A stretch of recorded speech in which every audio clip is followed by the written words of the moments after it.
perimenopause is honestly like a big passion for me because I'm also in perimenopause, but I just think we just need to bring a different narrative to the mainstream. Of thing. Yeah. Let's start with what we actually mean by it, first of Mm, all. mm.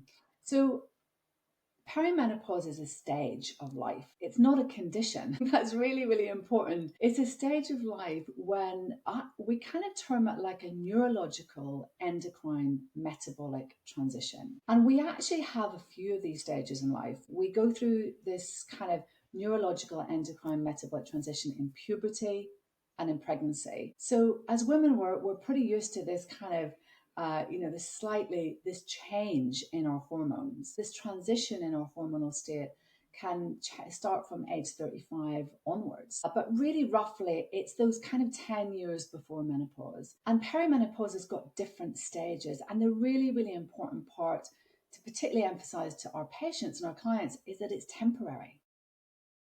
Gemma, thank you so much for coming onto the podcast to speak to me. We met. I don't know when it was. You approached. You're part of this. You're a big shot in this wonderful organisation, non-profit support network, British Network for Functional Medicine, and we met. I don't know if it was this year or last year. I cannot remember. But you asked me to come and speak at one of your events, and it's been lovely to be in touch since then. So thank you for coming on. Oh, my absolute pleasure. And thank you for having me. Yeah, no, it's great. I know that there's a lot of things that you do in your work. You're a nutritional therapist. You work in functional medicine, and we wanted to really speak today about perimenopause, particularly, didn't we? Because there's a lot of noise and information out there, often coming from maybe one lens, one angle. You're offering a nice, I think, the conversations we've had, it's a nice insight into maybe a different way of looking at things, different things to consider during this life stage. So it's lovely for us to be able to have a conversation about this. It's such an interesting area to dive into today. Before we get into that, do you want to just explain a little bit about who you are and why you chose to work in this area? Sure. Yeah, sure. So I run my own. I'm a registered nutritional therapist. I'm a certified IFMCP functional medicine practitioner. I run retreats. I'm part of the British Network of Functional Medicine, as you said. So I've got my own online clinic. I'm a bit of a lone ranger. I'm just kind of got my own clinic doing my own thing. I kind of specialize in, yes, female hormones, male hormones. I do a lot of chronic fatigue, a lot of autoimmunity, a lot of complex cases. I do a lot of teenage health as well. So these are kind of all my areas that I absolutely love. But perimenopause is honestly like a big passion for me because I'm also in perimenopause, but I just think we just need to bring a different narrative to the mainstream. Yeah, fantastic. So maybe we could start with just a bit more of an understanding, like a really clear understanding of what actually is meant. There's all these terms, perimenopause. When am I in perimenopause? What does it mean? Am I, I'm 35. Am I in perimenopause? I'm 40. Am I in perimenopause?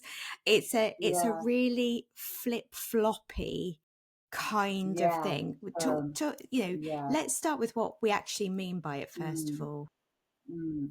So perimenopause is a stage of life. It's not a condition. I think that's really important. It's a stage of life when we kind of term it like a neurological, endocrine, metabolic transition. And we actually have a few of these stages in life as women. We go through this kind of neurological, endocrine, metabolic transition in puberty and in pregnancy. So as women, we're pretty used to this kind of, this change in our hormones. It can start perimenopause, this transition in our hormonal state can start from age 35 onwards. But really, roughly, it's those kind of 10 years before menopause. And perimenopause has got different stages. And the really important part, particularly emphasized to our patients and our clients, is that it's temporary.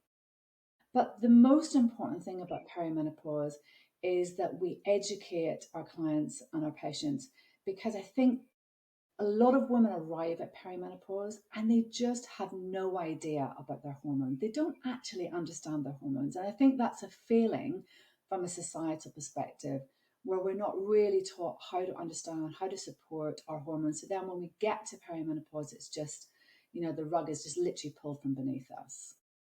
Yeah, So yeah. yeah, it's a transitional state. It's a temporary state, and I'm happy to go into the different stages with you if you want to kind of kick off with Mm. that. Yeah, yeah. So And also, I guess as well, like what we understand, you're saying like we don't really get taught about our hormones. We don't get taught about what's going on. What do you really mean by that? And what would you like women to know from that perspective? yeah, so I think, as I said, I deal with a lot of teenage clients, particularly girls, but also boys as well, but girls. And I think we are failing women from the very beginning, with puberty and teenage hormones. I think the reality is, we're taught the very basics. So this is estrogen, this is progesterone. Actually, we're not really empowered to understand, okay, what parts of our lifestyle, what parts of our diet, what parts of our mindset could be impacting our hormones. So when young women come to me and they have, X, Y, and Z kind of symptoms, they're just completely in the dark. They just don't understand that this impacts their hormones. And then, of course, they go to the Mm. doctor, and the only tool the doctor has in the box is to put them on an oral contraceptive pill. And of course, we now know that putting a 15-year-old girl on an oral contraceptive pill has long-term side effects. We know that those oral contraceptive pill completely flatline the estrogen and the progesterone. And that young woman needs the estrogen and the progesterone to build their bones, to build their brain, to support their mental health. So, then we kind of get a lot of women arriving at perimenopause who have just been on the oral contraceptive pill on and off forever, or the IUD, and they kind of arrive just really not understanding what this means for them. Mm. Mm. Interesting. So, what about the perimenopause then? What? How would you describe what's going on during this life stage? So we are phenomenal. Like, females are just phenomenal. So we actually are born with about 400,000 eggs. And over our reproductive years, we're meant to release about 500 eggs. And a very few of them end up as our children, which is just so beautiful. But in perimenopause, what's happening is those eggs start to reduce in number and reduce in quality. And then what happens is, where we're meant to be getting every single cycle and hoping for ovulation, some of those cycles end up what we call anovulatory, which basically means no ovulation. And when we don't ovulate, because actually ovulation it's like a fifth vital sign for women. It's actually a real sign of health and well-being. Because when we ovulate, we produce something called the corpus luteum, and that produces progesterone. And then we have this nice balance between the estrogen and the progesterone, and we have this kind of natural menstrual cycle that is balanced, that we don't get all these symptoms associated with. But what happens in perimenopause is we don't ovulate every single month. And therefore, that kind of throws us into this progesterone being lost first, and then throws us into this kind of estrogen dominant kind of situation in proportion to progesterone. So, I take a lot of my kind of content and education from a phenomenal researcher called Dr. Geraldine Pryor. She's a Canadian researcher, and she spent her entire life researching progesterone. And, progesterone is this beautiful, kind of calming, nurturing hormone. And yes, it has this effect on the uterine lining. It balances the growing nature of estrogen, but it has so much more. It has Mm. such an impact on our brain health, on our bone health, on our breast and our heart health. So when we lose it, which is the first hormone that we tend to lose in perimenopause, we feel it from a neurological perspective and a mental health perspective first, and a sleeping perspective, because we know that we need progesterone for all of those aspects of health. So you're saying So that we, there's a sum total reduction in progesterone that's happening during this phase, or you're going to have some months where the progesterone if you haven't ovulated, is going to be less because the corpus luteum hasn't been activated in that way. What is actually going on from that perspective? Yeah. So what ends up happening is we have these two stages. So at the first stage of perimenopause, we might have months where we don't ovulate. And that might look like our cycles are reduced in length, or we might skip cycles completely. We might skip a period completely. We might have heavy bleeding because we're not balancing the estrogen. So the estrogen is dominant in relation to the low progesterone. And then we kind of get all these estrogen dominant type symptoms, migraines, and sore breasts and heavy periods and clotting and things like that, along with the kind of lower progesterone symptoms of poor sleep and anxiety and low mood and things like that. So it's kind of bumpy. It can be really, really bumpy. We can kind of have this high erratic estrogen with this falling progesterone, patchy ovulation. Testosterone can fluctuate as well during this time. And it's a real bumpy kind of transition for some women. Yeah. But then you add in the element that actually every single woman arrives at perimenopause with completely different health, completely different history, and completely different nervous system kind of development. And that adds a whole other layer. And then we're talking Yeah. even And beyond. I think this is the thing that isn't really spoken about so much, isn't it? I think that's the perspective that's sometimes lost in this conversation. There's a lot of this stuff about, as you're saying, the estrogen, progesterone, and skipping ovulation, and then you've got the women that are like, well, but I'm having periods every month. Like, there's no indication to me that there is something going on from that perspective, and yet I'm seeing all this other stuff going on. And the story is always, as a lot in the media, it's always about these two hormones, and it's about the HRT potentially, and all of that, which there's a question mark, isn't there? There's a big question mark in this life stage about whether that is going to be appropriate for someone or not at that life stage. And what health someone had coming into it, which is the conversation that gets lost. And it's kind of just lumping Exactly. everyone into one bracket, isn't it? Yeah. But everyone's got a different body weight, different fat levels, different sleep patterns, different stress levels, different work patterns, Yeah. different diets. Yeah. Exactly. Exactly. And I think that's why I feel so passionate about it, because we're being, we're just oversimplifying what should actually be looked from a systems biology perspective. Yeah. All these systems are being affected in perimenopause. I see perimenopause like the big revealer. It's like it Mm. reveals what is needs to be looked at in those individual women. It's like a barometer of their health. So in perimenopause, these underlying health issues kind of come to the surface, whether it's thyroid or insulin resistance or adrenal hypofunction or hyperfunction, whether it's sympathetic dominant nervous system or ADHD traits or gut issues or histamine issues. These all come to the surface, and of course that woman doesn't know what to do with these symptoms, so she ends up in her doctor's surgery, and of course the only tool in their box are antidepressants or HRT. Now, I am in absolutely no way anti-HRT. I'm very, very for precision-based individualized HRT, but early perimenopause is not the right place for it, because if you're putting a woman on who's got erratically high estrogen and you're putting her on more estrogen, then it's fueling a fire.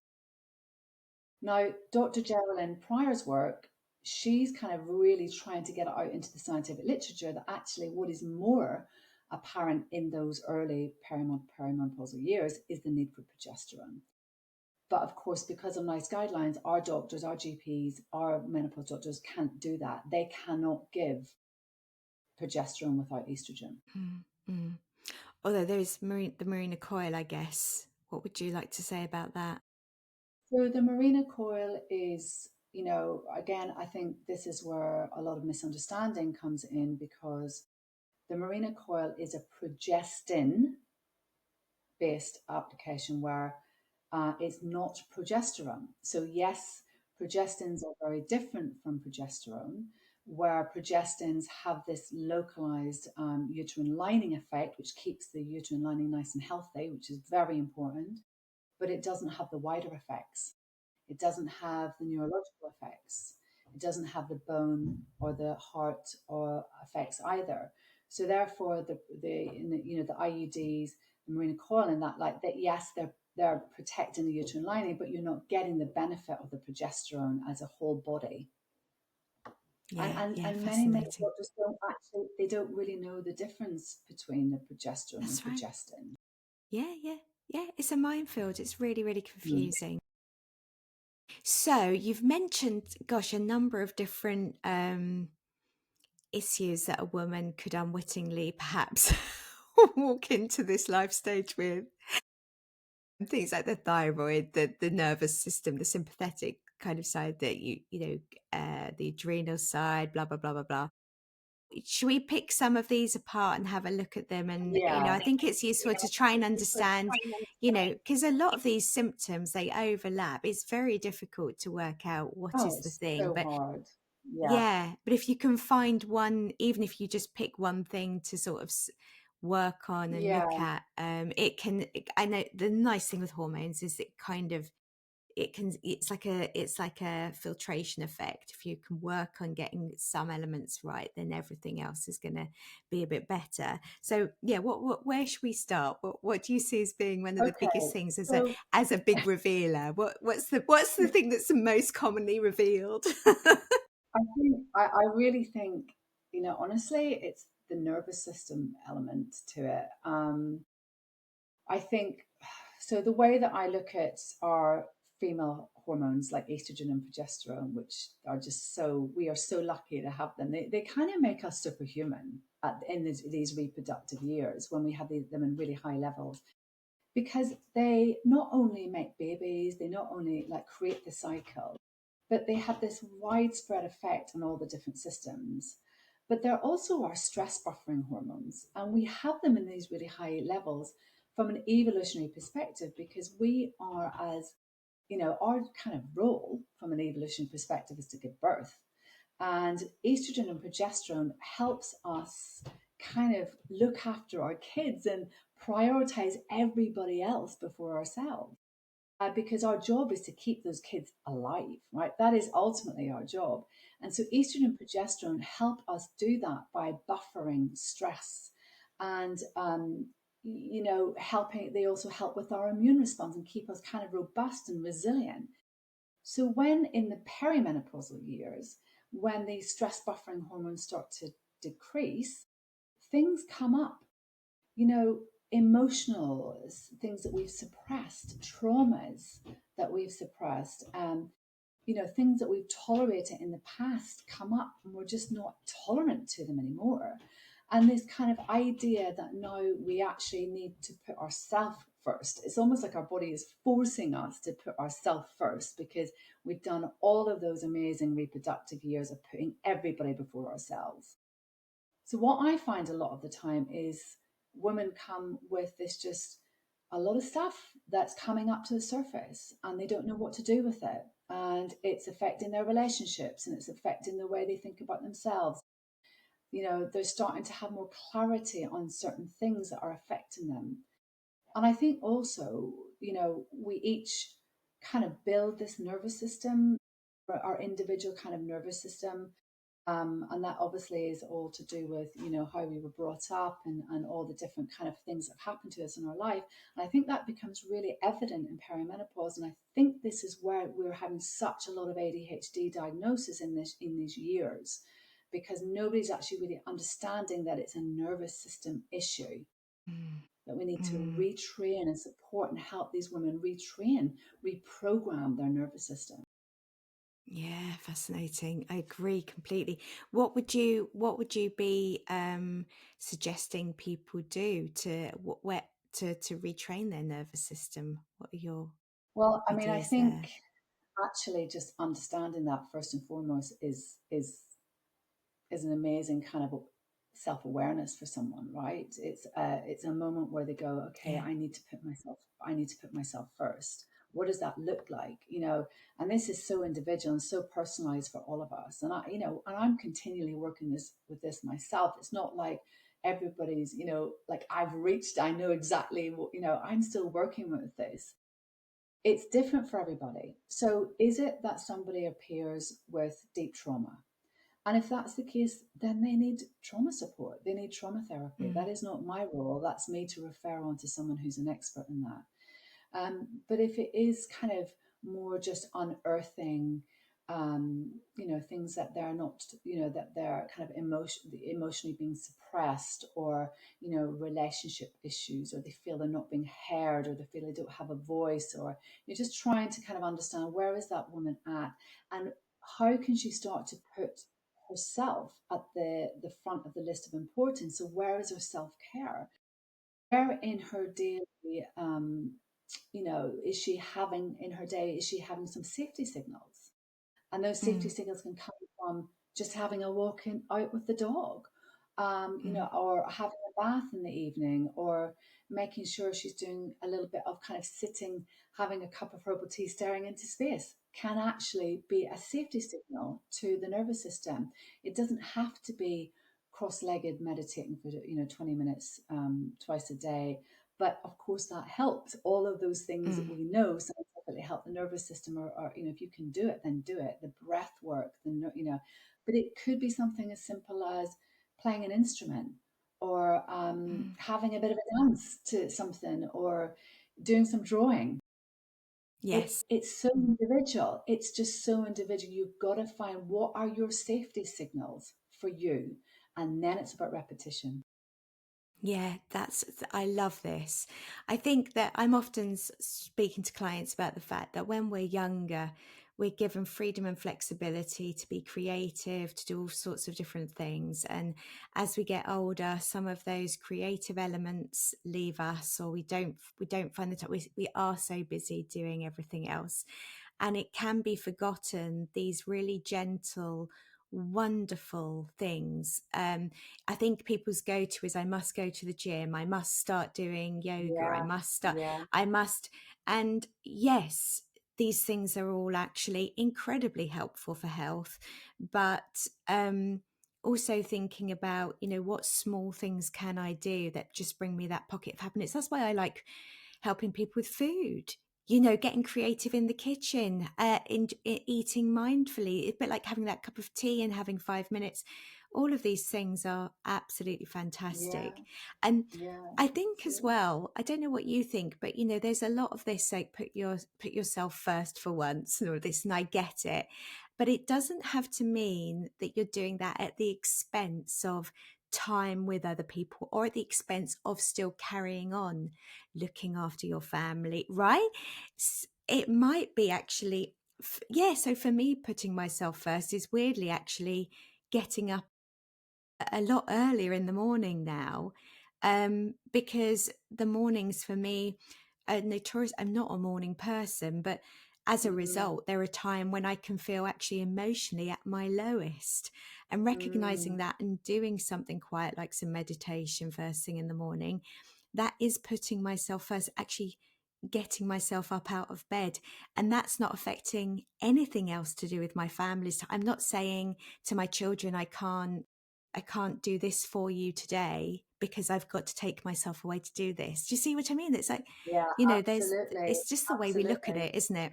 100%. Yeah. I think, um, you know, the adrenal function is so fundamental for somebody transitioning into menopause with ease.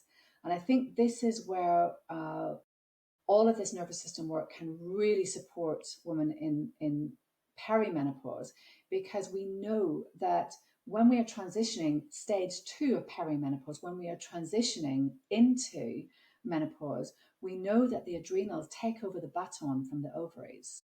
So the ovaries, reduce their production of estrogen, progesterone, testosterone by about 90%. So they don't completely shut up shop. They actually just reduced by 90%. We actually still continue to produce a little bit of hormones after in postmenopause, just a tiny little bit from the ovaries.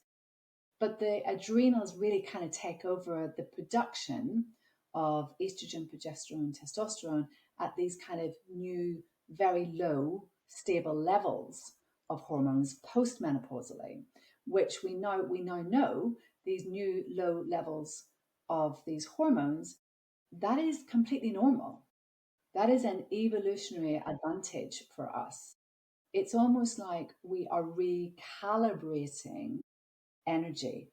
Where do we put energy? We're taking energy away from the reproductive function and we're putting it towards brain and bone and breast and actually wisdom for you to be that wise person in that second part of your life, because that's important for community. That's important for community to have us wise women there.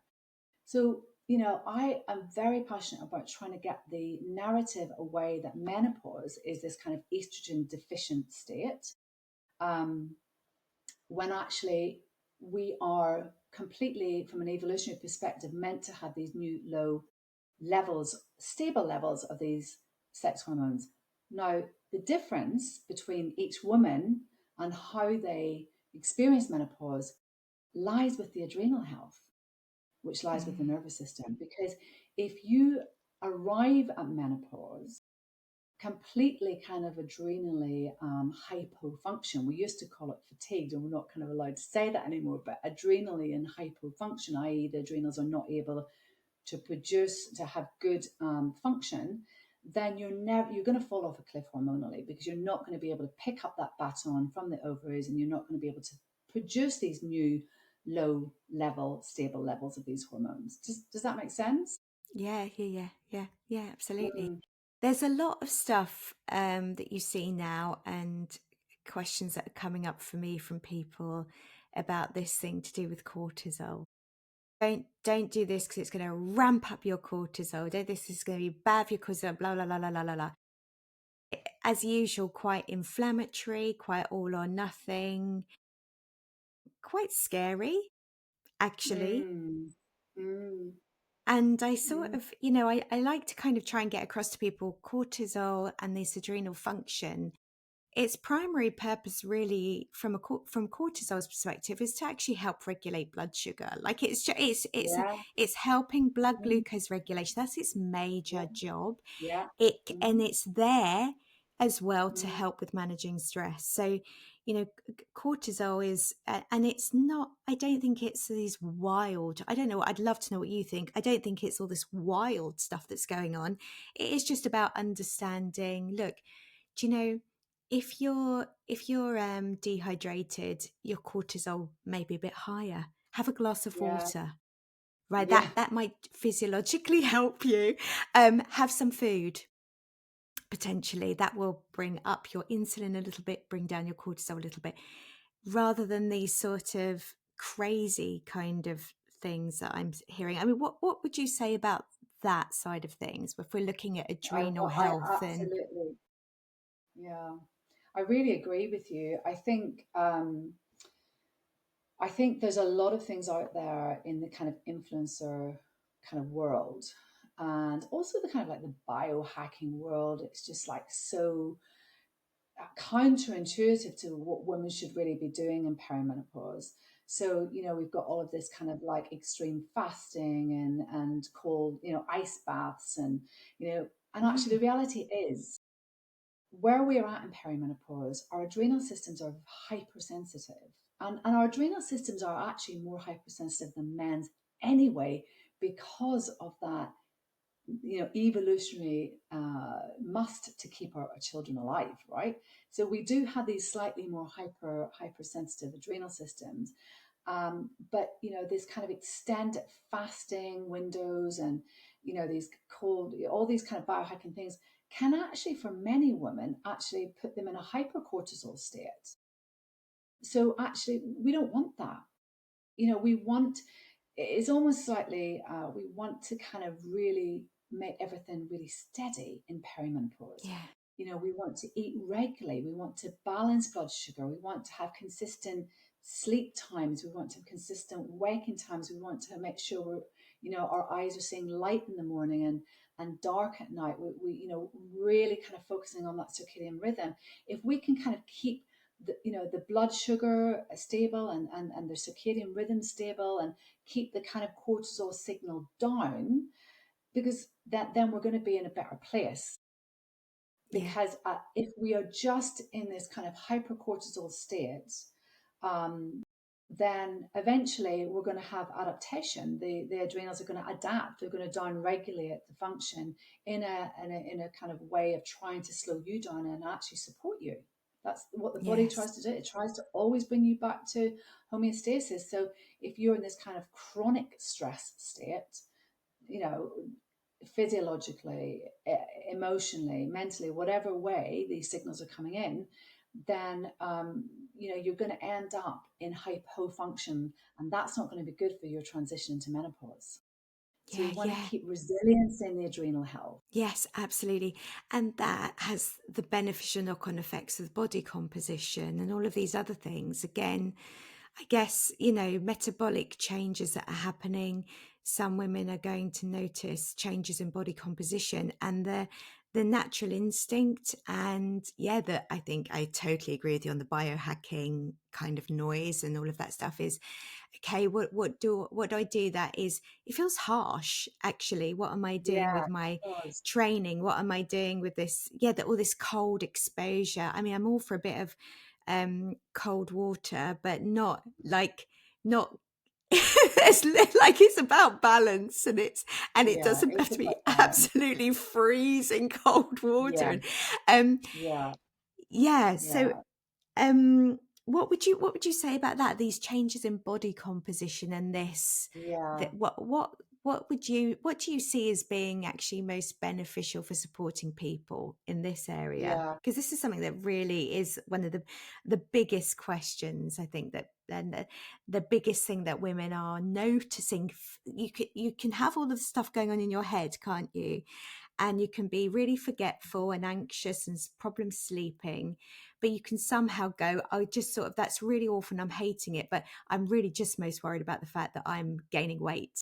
And that is the thing that I really am prepared to work on. And I totally get that, because the body does change. There's just no doubt about it. I think, again, there's different things to consider. There is, a lot of women arrive in perimenopause, what we call metabolically inflexible.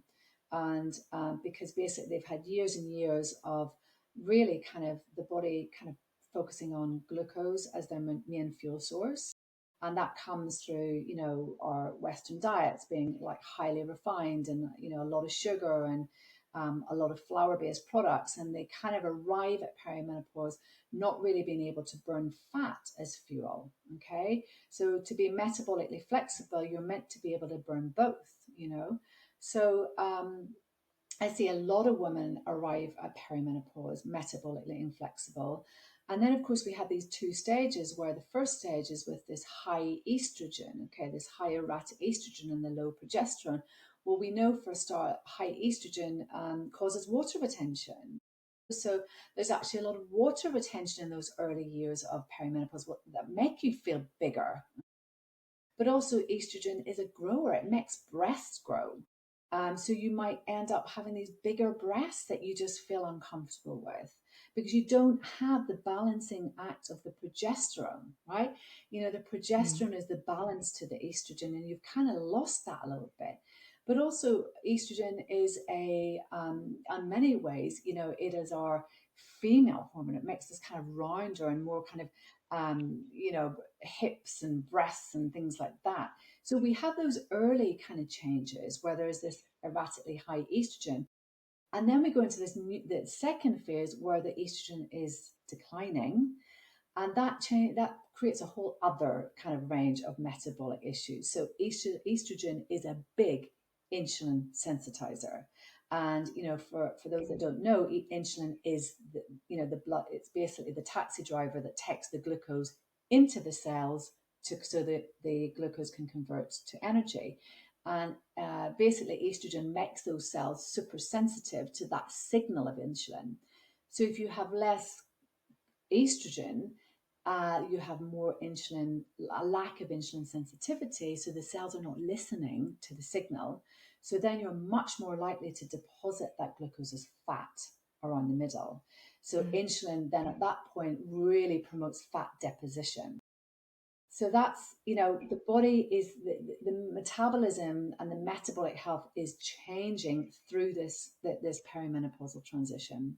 And it's actually why, we need to, what ends up happening is basically we are less able to onboard glucose. Okay. So then we have to change the plate of food. That's what it comes down to. And we have to build the muscle. So it's okay, how can we change this plate of food to optimize where we're at this life stage? And how can we build more muscle? Because the muscle is the sink for the glucose. Okay, the more muscle we have, the more ability we have to tolerate glucose.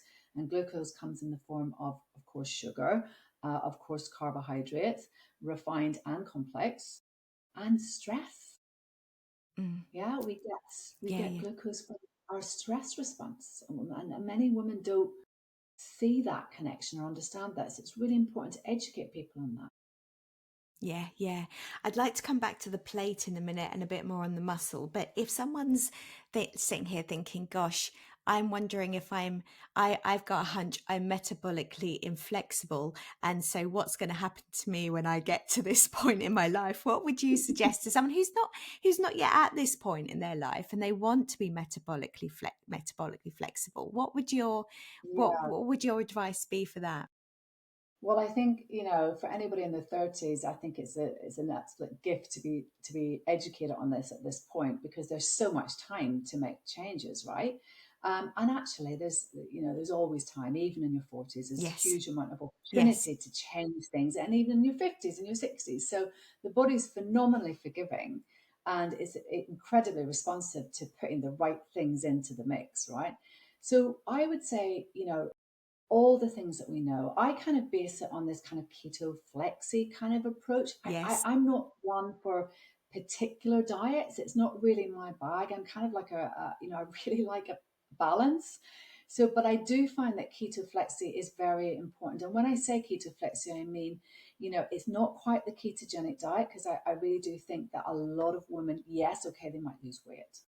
But actually, we now know that those really high fat diets, they also have real negativities, right? They increase your your LPS toxins in your gut, which can cause all sorts of problems. A lot of women actually don't have good enough bile function to break down all that fat. So then you can get kind of all these issues with maldigestion of fat and bile issues and things like that. So really what I would say is, focusing on good quality fats, good quality proteins, a small part of your plate, really the maximum being about a quarter of your plate being a complex carbohydrate, i.e. a low glycemic carbohydrate that's releasing the glucose super slowly because it's got a lot of fiber in it, and then literally half of your plate being fiber. In the form of vegetables, salads, herbs, that kind of thing. Because actually, fiber is our friend, particularly in these life stages. So if you're not getting that half a plate of vegetables, at least with lunch and dinner, then you're never going to be reaching your fiber goals, and that's going to have a quite a widespread kind of effect all over your body, kind of thing, particularly with your gut as well, but your blood sugar balance. So it's really honestly about trying to get rid of the rubbish as much as you can. 90%, I always say, if you can 90% nail it, and then 10% fine, have this, have that, have your meal out, have your glass of wine, whatever. You're going to really try to promote metabolic flexibility. You're going to try, this is a diet that really supports insulin sensitivity. Of course, we know there's certain things that also help with insulin sensitivity, like movement. When we move, this increases insulin sensitivity. When we build muscle, it increases insulin sensitivity. Other things to do are really trying to, I would say, kind of front forward your meal. So making sure that you're not relying on your adrenals and your cortisol to get you through the first part of the day and actually to fuel the front part of your day. I'm a big breakfast advocate because I believe you should front fuel your day because we need to balance the insulin and the blood sugar from the get-go. So, eating certainly within 2 hours of waking, um, and then actually making sure you're not eating in the evening when you're less insulin sensitive and when you have less digestive capacity. So making sure you kind of have that overnight fasting, at least kind of 12 to 14 hours, using that nighttime and that evening time is the right time to fast. So, those are just a couple of things that I would kind of get women going on immediately. Yeah. And I think I agree with you on the you're wanting to get food in that first half of the day, and from a circadian perspective, it just is very Exactly. helpful to be Exactly. of Yeah. course that's Fuel. looking at as well, your own individual likes and dislikes and work and all of that kind of thing. Some people don't feel Yeah. hungry in the morning, but again, we Mm. can almost program our circadian rhythm and our digestive and our hunger. Our gut is actually training quite a lot of what's going on from that perspective. So actually giving it a go and trying to weave something in earlier on in the day, you might notice that Mm. your hunger slightly changes in terms of you might then start to feel more hungry in the morning, and that's not a bad thing. um Yes. and if you're Yes. getting in those fiber rich foods, like you're saying, these are really so filling. They're really helpful keeping you fuller for longer. You mentioned about the fats there and the good fats, the natural fats. So I guess what you're saying there is foods that naturally contain fat, that are from the planet, that are obvious foods that happen to Yes. have fats in them. Would you say so? Things like good quality Yeah. meat, the eggs, good quality fish, oily fish, the nuts and seeds, Absolutely. and Yeah. And olive oil, that when we sort of take it stuff. Yeah.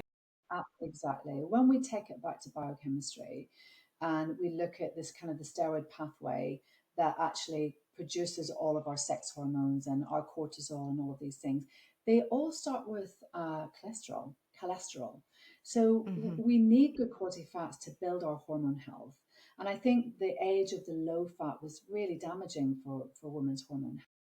And so we need to be thinking about definitely including good quality fats, as you've said a lot already. But, I'm a big fan of the oily fish and the grass fed meats as much as you can. All the seeds, the nuts, really, I kind of invest in a bit of really good quality extra virgin olive oil and have it raw. I always put it in with a dressing and put maybe some lemon or apple cider vinegar, which is also very good for blood sugar balance. So where can you get these? Putting seeds on top of your soup or your stew, Yeah. or where can you just get these extra really good quality fats? Because also, good quality fats are essential for every cell membrane in the body, Yeah. every cell Yeah. membrane. So, there was definitely, I think that the low fat era, it was hugely damaging for women's physiology, basically. Mm. And I think we're now learning as women that actually we need these fats. Yeah. And I think, one thing that I've got from you is as well, like, we are very different from men. Even that adrenal Yes, picture that you've painted today. yes, You've yeah, mentioned, and I say that because, again, I think a lot of this biohacking stuff, it's all these ripped men with six packs and very lean body weight and la di da di da. And, fair play to them, brilliant. yeah. But They look great. but men can actually eat in a bit more of a robotic way and be fine with it. They Yeah, can find what works for them and they can just mm, roll with it. Whereas for yeah, women, because of our changing hormone status, because of things that are going on, that is going to completely change from one day to the next how we feel emotionally and what our food choices are and what our food needs are as a result. Yeah. absolutely, absolutely. And I think that is something that I teach a lot of my teenagers. This is a Mm. cycle. You have a cycle. Every single day of your cycle, you have a different hormonal profile. Men just have the same. I mean, it's kind of phenomenal. It's what makes us so incredible and so adaptive. But young women need to understand this. If we understood this from the very beginning, we would know that the week before our periods is not the time to go and run a marathon or X, Y, and Z. You know, that it's time to kind of hunker down a little bit and, you know, say no to certain things. You know, no, I don't want to go to that party, or no, I'm not going to get absolutely hammered, you know, at this party because I'm literally 2 days before my period, and you just have such a lack of resilience because those hormones have dipped at that point. So I think one of the things that I have really learned in the last year is actually from an incredible, you've probably heard of her, Dr. Stacey Sims. She's a female exercise Yes. researcher. She's kind of all over, you know, all over the place at the moment, social media. But it's so good. I almost cried when I heard her the first time because it's deeply intuitively I knew things. But actually hearing her say them was just like a whole other level of like, okay, now it's evidence based and now we can actually really kind of promote this. But you know, how many women exercise without being fueled? You know, a lot of women that come to me, you know, they get to this point in perimenopause, they're deeply concerned about their body composition. They start to restrict their food and increase their exercise. And that is the complete opposite of what their physiology needs at that moment in time, particularly their adrenal health. So she's kind of saying, you know, we are different from men. You know, we have to do things differently because of this kind of hypersensitive adrenal response and also our metabolic health. So I really encourage women to fuel before exercise. And some women say, but you know, because they're exercising in the morning, they don't want to eat. And I get that. I'm exactly the same myself. I don't want to have a big full stomach before I go and exercise. So I kind of copy what she does, where she uses a protein powder and she mixes it with some creatine, which is obviously very topical at the moment. And she mixes it with a little bit of, say, a plant-based milk like almond, one of the fattier ones like almond or cashew or coconut, and then top it up with a little bit of water. And you're getting about 15 grams to 20 grams of protein. And actually, that is going to prevent you having to use cortisol to get through your training, because cortisol is extremely catabolic. It breaks things down. We want to be building. We want to be building muscle in that exercise. So we need to kind of actually have the fuel to build the muscle, which is anabolic. Okay. So if you are if you are not fueling in your exercise, there is a potential for you to continue to be on an anabolic state, which is catabolic state, which is breaking muscle down, which completely is not what we want. And then the idea of refueling, making sure you're refueling, putting in the nutrients, putting in the fiber, putting in the phytonutrients, the proteins, the complex carb to build the muscle. And I think she is just a kind of a bit of a gift for us ladies at this moment in time, in Yeah. that respect. And she's also such a good communicator, you know, and you need the two, you need the research and the good communication of it, and it's fantastic. 100%. Yeah, she's Yeah, brilliant. 100%. Yeah, Um yeah, bef- before we finish, like you've mentioned progesterone a few times, and I'm, yeah. you know, I just wonder, what would your advice be to, what can women do to help their progesterone levels? Mm, Um, mm. i- So is there anything particular? we want to keep ovulating for as long as we can, which is quite a controversial statement. Because by the time a lot of women get to perimenopause, they're just like, I can't wait to not have my periods, right? I get so many women who kind of are on the oral contraceptive pill and don't want to come off it because they just don't want their periods again. And I think it comes back to, you know, what is the narrative around female health and around periods? I think, and I know that you would agree with this, Nicola, that our cycle is our superpower.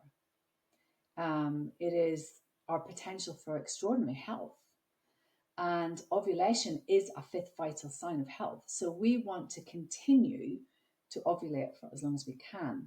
So therefore, we need to make sure the communication between the brain and the ovaries is in good health, and that requires energy. We need good energy for that communication between the brain and the ovaries. So we need to think about the things that are going to prevent us having good energy. Over exercising, low calorie diets, low carbohydrate diets, low fat diets, mental, emotional, physical stress, insulin resistance is an energy issue, hypothyroidism. We need basically good T3, which is our active thyroid hormone, for good brain ovary communication. We need that. Obesity, obviously, is a big kind of preventer of ovulation. And as we spoke about, low cholesterol. So I see a lot of women, particularly in their kind of early 20s or early 30s, and they've maybe lost their periods. And often it is this kind of combination between over exercising, low calorie diet, low fat, low carbs, along with mental stress, mental emotional stress. And then their periods just disappear. So it's trying to help women get back on, understand what, this is ovulation. The function of ovulation is to make a baby. So your body is phenomenal at sensing threat. If your body is sensing threat, it's not going to ovulate because it's not going to be safe to create a baby. So it's kind of going back to those what is causing these threat signals, and are there enough safety signals going in or not? So I would say, there's definitely making sure that you kind of have a little bit of an understanding, is any of these applicable to me? But then also really just this nourishment, making sure we're not relying on the cortisol, making sure we have balanced blood sugar, that we are actually really getting good sleep.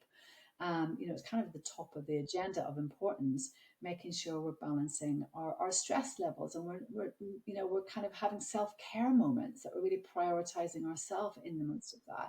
So, there certainly are herbal tonics and things that can actually support with ovulation. So I use a lot of Agnus castus, which really helps with this communication link between the brain and the ovaries. And black cohosh as well has been shown in the literature to support that communication. But also just these kind of, we know that like zinc and B6 are fundamental for progesterone production. We know that cholesterol is fundamental for progesterone production. So it's almost like coming back to the basics. Are you sleeping well?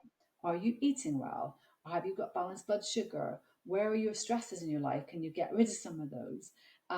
Stress is a normal part of our physiology, but we don't want to be in chronic stress, because if we're in chronic stress, then we're never gonna have balanced hormonal picture or ovulate every month, kind of thing. Yeah. I think the brain recognizing safety is crucial to whole body health, full stop, isn't it? Yeah, And no yeah. better way to get a picture of whole body health for a woman than Mm, with what's going on with mm, her monthly cycle. Oh, Gemma, this has yeah. been such an interesting conversation, and I'm sure that it's, I'm looking forward to the next time I get really fed up with people in my family of saying to them, I'm sorry, it's my hypersensitive adrenal system. so so they can understand what's going on, that as a woman I have a hypersensitive adrenal system, and that's actually something they should be celebrating. Yeah, I'm not sure. But if people That's a good point. That's a good point, because you have to communicate to your family members about what's going on. I think, I've got two young boys, and I communicate to them about what perimenopause is for me, because it's important to be supported from a kind of family perspective, so that they know that you are in the midst of this transition, so that there's no shame or blame or guilt around it, that you're supported. And when you feel supported, that's a safety signal. Yeah, brilliant. If people want to find out more about you, where can they find you, Gemma? Well, I kind of hang out on Instagram a little bit. I'm gemma.mcguigan.health on Instagram. So come and follow me there. And I do a lot of I give a lot, a lot of good kind of educational stuff on there. I've got a website which is gemmamcguigan.com, and on there I actually have a whole load of stuff. So, for example, I've got some masterclasses that you can download. For example, I've got a perimenopause masterclass if that's of interest. I've got a metabolic weight loss. I've got a teenage periods masterclass. I've got a few other things on there that are kind of trying to get this kind of functional medicine information into your homes. And yeah, I run a kind of yearly retreat in Mallorca, which is in June, which I've got a couple of places left on as well, and that's all on my website. Oh, that's fantastic. It's been a real joy speaking to you today. I've loved this conversation, and yeah, I'm very grateful to you for giving your time to speak to me today. So thank you. Oh, it's been a pleasure. Thank you so much for having me. You're welcome. Bye. Bye bye.